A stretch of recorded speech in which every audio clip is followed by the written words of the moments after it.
பிரியமானவர்களே, தேவனுடைய பெரிதான கிருபையினாலே கர்த்தர் தருகிறதான உன்னதமான வெளிச்சத்தின் அடிப்படையிலே நாம் பல ரகசியங்களை வேத வசனத்திலிருந்து நாம் தியானித்து கொண்டிருக்கிறோம். இது இதயத்தின் ஆழத்திலிருந்து நம்பி அதை பின்பற்றுகிற ஒவ்வொருடைய வாழ்விலும், ஊழியத்திலும், தனிப்பட்ட வாழ்க்கையிலும் தேவன் தம்முடைய பிரகாசமான ஆசீர்வாதங்களை, நன்மைகளை பொழிந்து கொண்டிருக்கிறார். ஆக புகழும் துதியும் கர்த்தருக்கு உண்டாகட்டும். இப்பொழுதும் உங்களுடைய விடுதலைக்காக தேவன் தருகிற வார்த்தை என்ன தெரியுமா? அப்போஸ்தலரின் புஸ்தகத்தில் 9ஆம் அதிகாரம் 10ஆம் வசனம். Acts chapter 9 verse 10. தமஸ்குவிலே அனனியா என்னும் பேருள்ள ஒரு சீஷன் இருந்தான். அவனுக்கு கர்த்தர் தரிசனமாகி, அனனியாவே என்றார். அவன், ஆண்டவரே, இதோ அடியேன் என்றான். ஆண்டவரே, இதோ அடியேன் என்றான். இந்த வார்த்தையை தான் தேவன் இன்றைக்கு உங்களோடு பேச விரும்புகிறார்.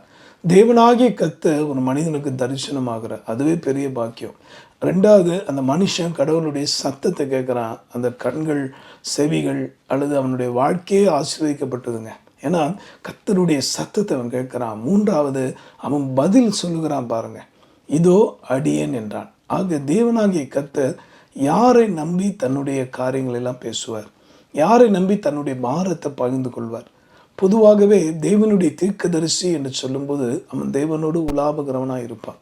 தேவனுடைய ஆவியும் அவனுடைய ஆவியும் ஒன்றாக தான் இருக்கும். இதுக்கு உதாரணங்கள் பல உண்டுங்க. ஏன்னா தன்னுடைய வாஞ்சையை, பாரத்தை, தன்னுடைய வேதனையை, மகிழ்ச்சியை, சந்தோஷத்தை தேவன் தன்னுடைய தீர்க்கதரிசிகளோடு தான் பகிர்ந்து கொள்கிறார். இதுக்கு உதாரணமாக கூட உங்களுடைய புரிதலுக்காக இப்போ நான் சொல்ல போகிறேன். ஏசாயாவின் புஸ்தகத்தில் 6ஆம் அதிகாரம் 8ஆம் வசனத்தை வாசிக்க கேட்கலாமா? Book of Isaiah chapter 6 verse 8. பின்பு யாரை நான் அனுப்புவேன், யார் நமது காரியமாய் போவான் என்று உரைக்கிற ஆண்டவருடைய சத்தத்தை கேட்டேன். அதற்கு நான், இதோ அடியேன் இருக்கிறேன், என்னை அனுப்பும் என்றேன். அப்போ கர்த்தருடைய வார்த்தை, யாரை நான் அனுப்புவேன் கேட்க அதுக்குரிய பதில, இதோ அடியேன் இருக்கிறேன், என்னை அனுப்போம். இதோ அங்கே எதிர்த்தாப்பில் இருக்கக்கூடிய அந்த தேசத்தில் இருக்கிறவங்களை அனுப்போம். அல்லது எனக்கு பக்கத்தில் உட்கார்ந்துருக்கிறாங்களே அவங்கள நீங்கள் அனுப்பலாமே. அல்லது இப்படி ஆக்கும்னு தேவனுக்கு புத்தி சொல்ல தான் இன்றைக்கி நிறைய பேர் முற்படுறாங்க. ஆனால் என் அன்பானவர்களை, நீங்கள் அவருக்கு தேவை, அதை மறந்துடாதீங்க.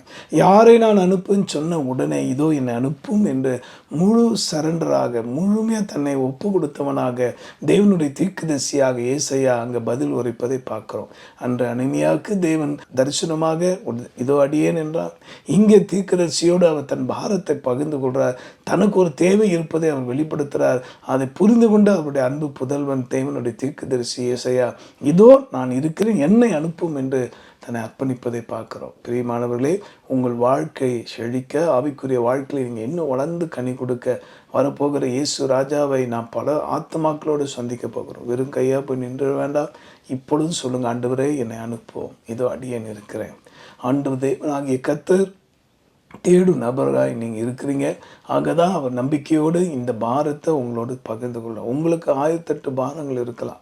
நம்முடைய வாழ்க்கையில் உலகத்தை குறித்து, மனைவி பிள்ளைகளை குறித்து, குடும்பத்தை குறித்து பல பாரங்கள் இருக்கலாம். ஆனால் தேவன் இன்றைக்கு உங்களை பார்த்து சொல்றாரு, try to understand my burden my son come.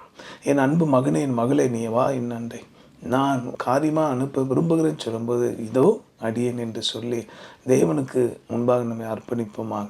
இதே தான் தேவனாகி கர்த்தர் தம்முடைய சாமுவேல் என்கிற தீர்க்கதரிசியோடும் பேசினார். 1 சாமுவேல் புஸ்தகத்தில் 3ஆம் அதிகாரம் 10ஆம் வசனம். 1 Samuel chapter 3 verse 10. அப்பொழுது கர்த்தர் வந்து நின்று, முன்போலே சாமுவேலே என்று கூப்பிட்டார். அதற்கு சாமுவேல், சொல்லும், அடியேன் கேட்கிறேன் என்றான். சிறு பிள்ளையா இருந்த சாமுவேல் தேவன் பேசுவதை, அழைப்பதை கூட புரிந்து கொள்ளாதபடி சிறு பையனாக இருந்தான். ஆனால் ஏலி என்கிற ஒரு தேவ மனுஷன் அவனுக்கு சொல்லி கொடுத்தபடியே, நீ தேவனுடைய சத்தத்தை கேட்கும் பட்சத்தில் இதோ அடியேன் என்று சொல்லி கொடுத்தான். எதுக்காக சொல்கிறேன் அன்பானவர்களே, தகுதியற்ற அடியனை கொண்டு இன்றைக்கு ஆண்டவர் கிருபையினாலே அபிப்பிரஜமான ஊழியர்கள் நாங்கள். இன்றைக்கு தேவனுடைய கிருபையினால நிறைய பேர் பாருங்கள், தன்னுடைய பேருக்கு முன்பாக பல பல பட்டங்களை போட்டுக்கொள்கிறாங்க. அதில் இன்னும் பெரிய மேன்மைன்னு தெரியல. ஆனால் இயேசு கிறிஸ்து அவருடைய உண்மையான சீஷர்களுக்கு கொடுத்த பட்டோன்னை எப்படி ஜெபிக்கணும், எப்படி சொல்லணும் கற்றுக் கொடுத்தார். அபிப்பிரயோஜனமான ஊழியர் நாங்கள். செய்ய வேண்டிய கடமை மாத்திரமே செய்தோம். உண்மையான தாழ்மையான தேவனுடைய காரியத்தை அவங்க செய்தாங்க பாருங்கள். இன்றைக்கி நம்ம தாழ்த்தி சொல்வோமா? இங்கே சொல்லப்பட்டபடி சாமுவேல் சொன்னது போல சொல்லுங்கள், இதோ அடியேன், சொல்லும் அடியேன் கேட்கிறேன். இப்பொழுது தரைமட்ட தாழ்த்துவோம். இந்த ஆலோசனைப்படி கர்த்தரிடத்தில் நம்ம வருவோமானால், நீங்கள் 1008 திட்டம் மனசுக்குள்ள வச்சுருப்பீங்க, நீங்கள் 1008 நோக்கம் அல்லது எதிர்பார்ப்பு இருக்கும், அது எல்லாத்தையும் ஓரமாக வச்சுட்டு சொல்லுங்கள், ஆண்டவரே என்னை அனுப்பும், இதோ அடியேன் இருக்கிறேன். அவருடைய பாரத்தை புரிந்து கொண்டு செயல்படுவோம். இரண்டாவதாக, அவருடைய சொற்படி செய்யக்கூடிய கீழ்ப்படுகிற பிள்ளைகளாக நம்ம காணப்படுவோம். தேவன் உங்கள் மேல் வைத்த நம்பிக்கையில் தான் இந்த செய்தியை உங்களுக்கு தந்திருக்கிறேன். ஆக இது எல்லாருக்கும் போய் சேருமா? அது உங்கள் கையில் தான் இருக்குது. ஆண்டவர் எதிர்பார்க்குற நபர் நீங்களாக இருக்கலாம், ஆண்டவர் தேடும் நபர் நீங்களாக இருக்கலாம். இன்றைக்கு ஒப்பு கொடுப்போம், ஆண்டவரிடத்தில் கேட்போம், கீழ்ப்படியாமை விட்டு வெளியே வருவோம். கர்த்தர் நம்மை ஆசீர்வதிப்பாராக. ஜெபிப்போமா? அன்புள்ள ஆண்டவரே, இந்த கேட்ட வார்த்தையின்படி இதோ சொல்லும் அடியேன் கேட்கிறேன், இதோ என்னை அனுப்பும், இதோ அடியேன் இருக்கிறேன் என்று தம்முடைய தாசர்கள் பல கட்டங்களில் கர்த்தர் ஆவியானவர் பேசும்போது, ஆண்டவருடைய மனிதர்கள், ஆண்டவரால் அபிஷேகம் பண்ணப்பட்டவர்கள் எப்படி செயல்பட்டார்கள், அதே போல் இந்த வார்த்தை கேட்டு என்னோடு ஜெபிக்கிற ஒவ்வொருவரும் ஆண்டவரை பல 1000 திட்டங்கள் மனதில் வைத்திருக்கலாம், பல விருப்பங்கள் வைத்திருக்கலாம். அதெல்லாம் சிலுவையில் அறிந்துவிட்டு இதோ சொல்லும் அடியேன் கேட்கிறேன் என்று இயேசுவே அனுதினமும் உம்முடைய பாதத்தில் வந்து நிற்க உதவி செய்யும். அதே போல் உம்முடைய பாரத்தை புரிந்து கொண்டு செயல்படக்கூடிய உணர்வையும் கிருபையும் ஒவ்வொருக்கு தர வேணுமா ஜெபிக்கிறோம். இந்த வார்த்தையை கேட்டு பிறரும் இந்த நல்ல வார்த்தையை கேட்டு ஆசீர்வதிக்கப்படணும் என்று சொல்லி அன்பாய் ஷேர் பண்ணுற அத்தனை பிள்ளைகளையும் நீர் ஆசீர்வதியாப்பா. தொடர்ந்து நம்முடைய மகிமை வெளிப்படட்டும், காத்துக்கொள்ளும். மீட்பர் மூலமாக ஜெபிக்கிறோம் எங்கள் நல்ல பிதாவே, ஆமென்.